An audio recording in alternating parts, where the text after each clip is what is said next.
मृत्यु के बाद मंदोदरी का क्या हुआ, कैसे किया मंदोदरी ने दूसरा विवाह। जब रावण सीता का हरण करके लाया था तब भी मंदोदरी ने सबसे पहले उसका विरोध किया और मंदोदरी जानती थी सीता जैसी पवित्र स्त्री का अपहरण करके उसके जीवन के सभी पापों में सबसे बड़ा पाप था। वह मानती थी सीता को नहीं बल्कि अपने विनाश को उठा लाया है, किंतु इतना कुछ होते हुए भी उसने कभी उसके लिए अपने सम्मान और प्रेम में कमी नहीं होने दी थी और सदा अपना पतिव्रता धर्म निभाया था। युद्ध के समय भी वह उसे रोक लेना चाहती थी, क्योंकि उसने इस बात का आभास था कि रावण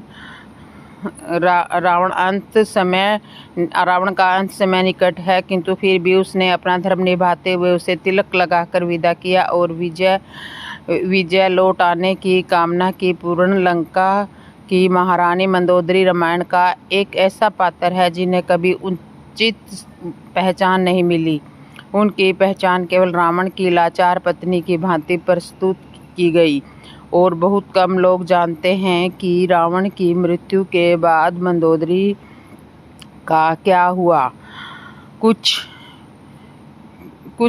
किंवदंतियों में कहा गया है कि रावण की मृत्यु के बाद मंदोदरी भी उसकी चिता में सती हो गई थी, किंतु कुछ कहानियों के अनुसार लंका के कुलगुरु लंका तथा लंका की प्रजा के उत्थान के लिए मंदोदरी को विभीषण से विवाह करके राजपाट संचालित करने का अनुरोध करते, किंतु पति पुत्र के दुख में मंदोदरी को खुद को महल में कैद कर लेती है और वे पूरी तरह से बाहरी दुनिया से संपर्क तोड़ देती है और इस दौरान विभीषण लंका का राजपाट संभाल लेते हैं।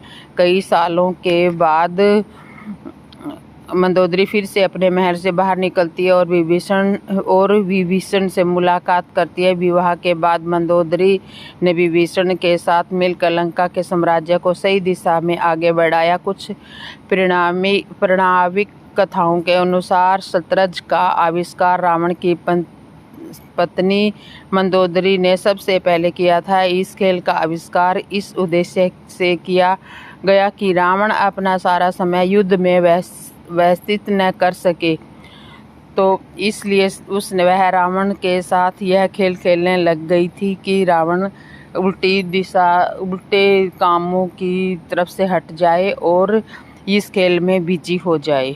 इसलिए शतरंज का आविष्कार जो है वो मंदोदरी ने किया था।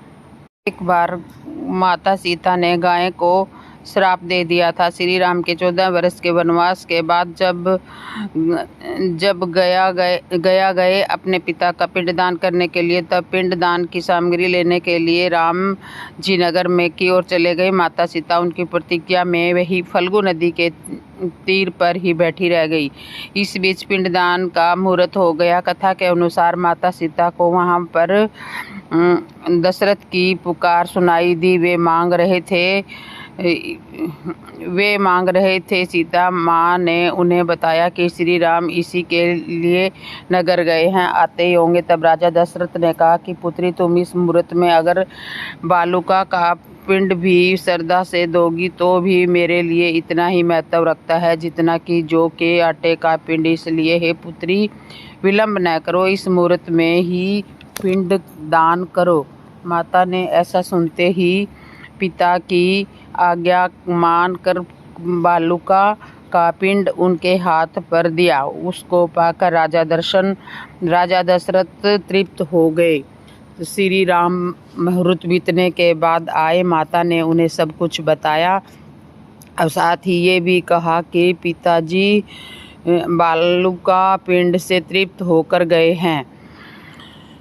इसके साक्षी ये फाल्गु नदी पास में फाल्गु नदी घास में तिनका चरती है गाय, और यह पीपल वृक्ष को छोड़कर सब ने झूठ बोला कि हम कुछ नहीं जानते। माता को बहुत दुख हुआ। इस कर्तव्य से उन्होंने गाय को श्राप दिया, तुम पूजनीय हो, फिर भी तुम्हें जिस मुंह से झूठा कहा उसी मुंह से मैला खाओगी। और इसी श्राप के कारण कभी कभी गाय ऐसा करती दिख भी जाती है। फल्गु को कहा, जाओ, इस मिथ्यु भाषण के कारण तुम दरिद्र हो जाओगी। और फल्गु गया में ही बहुत पूजनीय होने के बाद भी तुम पतली सूखी सूखी सी बहती रहोगी। वृक्ष को आशीर्वाद दिया, उसका दर्शन पुण्य बढ़ने वाला होगा। पितृपक्ष में गया जाने वाले श्रद्धालु वृक्ष का दर्शन जरूर करते हैं। तो इस तरह से माता सीता ने गाय को श्राप दिया था, क्योंकि गाय ने झूठ बोला था। अब जानिए माता सीता को किस श्राप के कारण वनवास में जाना पड़ा। रामायण में एक ऐसे रोचक किस्से मिलते हैं जो हैरान कर देने वाले हैं। इन्हीं में से एक किस्सा था माता सीता का और एक तोते का। मान्यता है कि वनवास के दौरान माता सीता और श्री राम जी वियोग का कारण एक तोता का श्राप है जो उसने माता सीता को दिया था।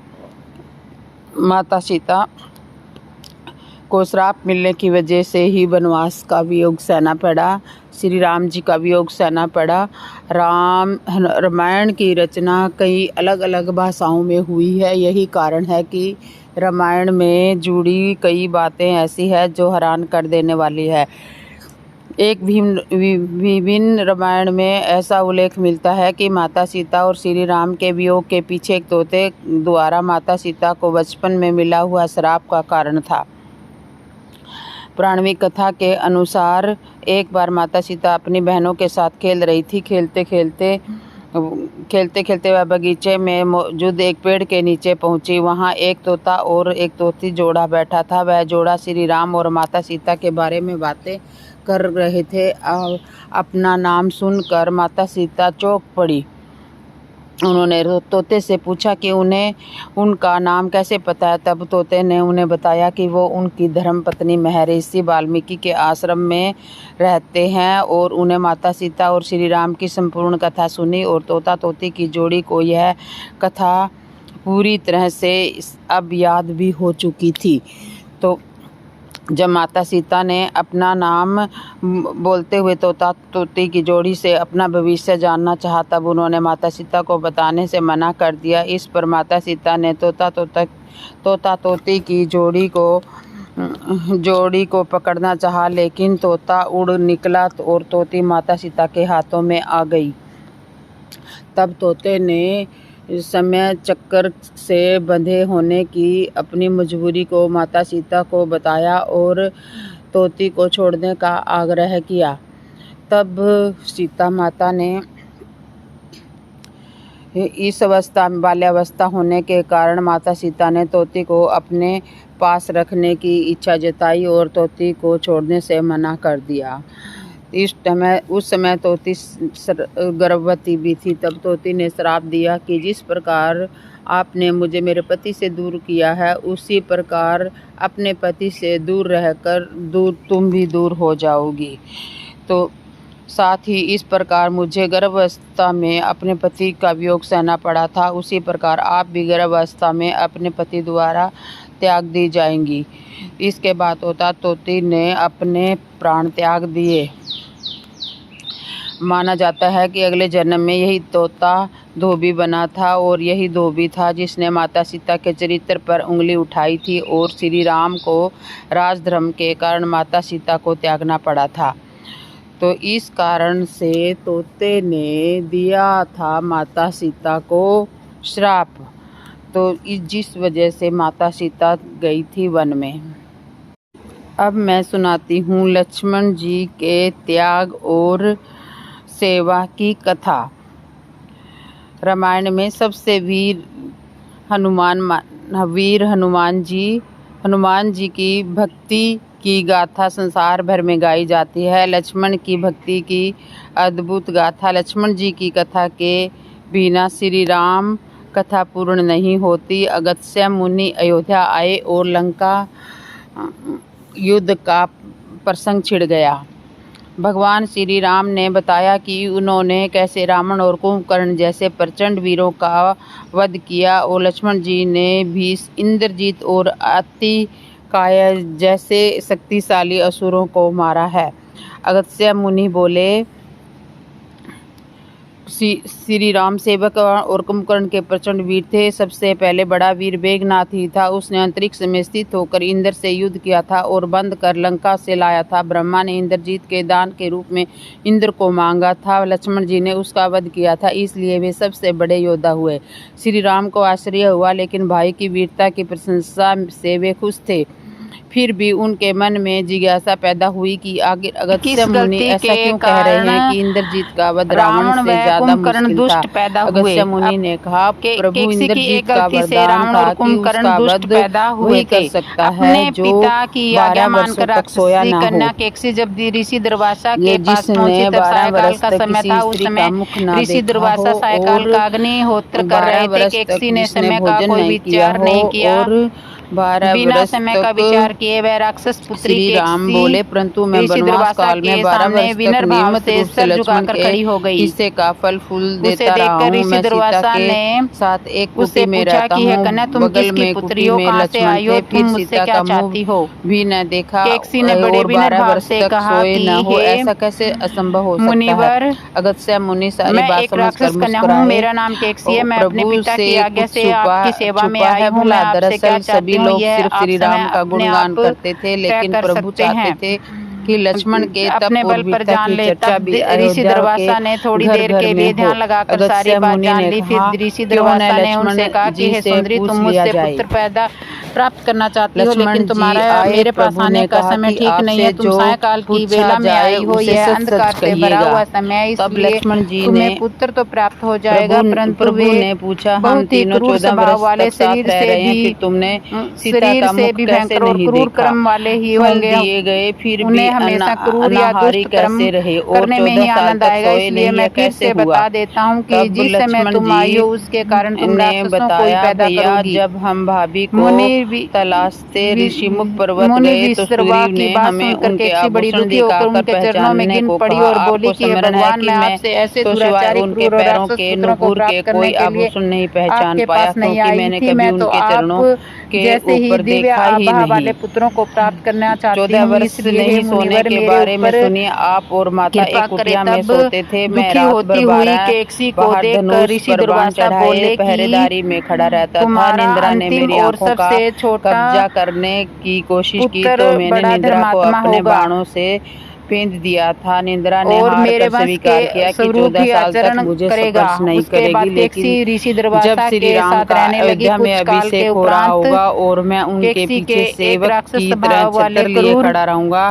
तब वह मुझे घेरेगी। आपको याद होगा राज्याभिषेक के समय मेरे हाथ से छत्र गिर गया था।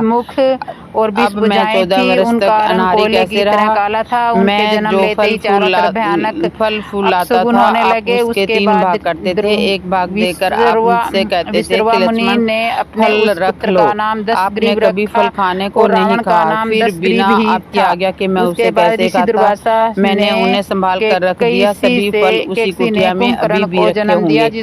प्रभु के आदेश पर लक्ष्मण जी ने चित्रकूट की कुटिया में से सारे फलों की टोकरी लेकर आए और दरबार में रख दिया। फलों की गिनती हुई तो 7 दिन के हिस्से के फल नहीं थे। प्रभु ने कहा, इसका अर्थ है कि तुमने 7 दिन तो आहार लिया था। लक्ष्मण जी ने 7 फल कम होने के बारे में बताया कि उन 7 दिनों में दुर्वासा से ही विवाह क्यों किया। ऋषि मुनि तो और भी थे।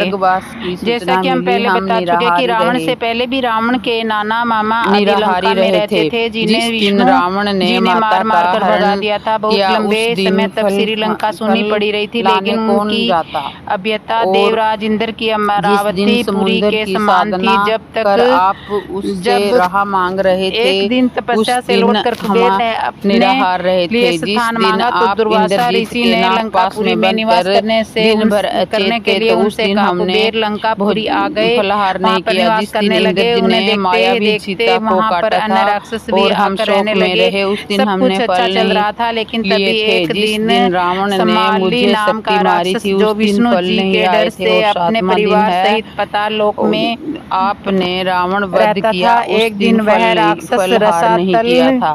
तो इन 7 दिनों में हमने से भोजन आकर की मृत्यु शुद्ध लोक में खाती विचरण विश्वामित्र करने मुनि लगा। से तभी उसने मैंने देखा एक कि अतिरिक्त लंकापुरी में विद्या एक का ज्ञान अत्यंत लिया था। दिव्य आभा बिना वाला तेजस्वी आहार ब्राह्मण किए जीने पुत्र की विद्या उसके प्रयोग वैश्रवण में मैं अर्थात 14 कुबेर साल निवास तक करता। अपनी तब भूख को उसके मन में नियंत्रण कर विचार आया कि इस लंकापुरी में तो हम जिससे रहते थे, इंद्रजीत यह लंकापुरी तो मारा हमारी गया। है। लंकापुरी अब भगवान हमें श्री वापस राम ने कैसे मिले, लक्ष्मण यह की सोचने लगा। तपस्या वह के बारे सुमाली में नाम का सुनकर राक्षस बड़ा उनको बुद्धिमान था। हृदय से लगा उसने अपनी लिया। बुद्धि का प्रयोग तो किया इस और तरह पता से लगा कि वह लक्ष्मण की कितना तेजस्वी त्याग ब्राह्मण का बहुत पुत्र बड़ा कौन प्रश्न है, है। इसके पिता का नाम तो क्या है। आपको कुछ ये समय कथा बाद उसे कैसे पता लगी? लगा अच्छी कि लगी वे हो तो कमेंट करना। जय महर्षि श्री राम दुर्वासा जरूर के लिखना पुत्र और आगे शेयर वैश्रवण जरूर है। करना और उन्हें जिसने ब्राह्मण चैनल को जी के सब्सक्राइब वरदान नहीं से किया धन कुबेर वो अर्थात सब्सक्राइब जरूर कर लेना। चौथे जय लोक श्री राम। पाल का पद प्राप्त है अब, और इनके पास एक मन की गति से चलने वाला पुष्पक विमान भी है, जिसमें बैठकर कुबेर अपने पिता मुनि दुर्वासा से मिलने जाया करते थे। तब उस राक्षस समाली ने अपने हाथ से की गई लंकापुरी को पुनः पाने के लिए एक योजना बनाई। उसकी 4 पुत्रियां थीं। उसमें से केकसी नाम की पुत्री अत्यंत ही सुंदर और रूपवती थी। उसकी सुंदरता यौवन अप्सराओं के समान थी। उस समाली राक्षस ने अपनी पुत्री केकसी से कहा कि हे पुत्री, काफ़ी समय के बाद तुम्हारे योग्य एक वर मिला है। उनका नाम ऋषि विश्रवा है। तुम उसके पास जाओ और उनसे विवाह करके अत्यंत ही शक्तिशाली पुत्रों को उत्पन्न करो। यह मेरी आज्ञा है। अपने पिता की आज्ञा लेकर केकसी सीधे उसी स्थान पर पहुंची जहां विश्रवा ऋषि तपस्या करते थे। उसके बाद वो उस ऋषि के साथ रहने लगी और अपनी संतान को पैदा किया।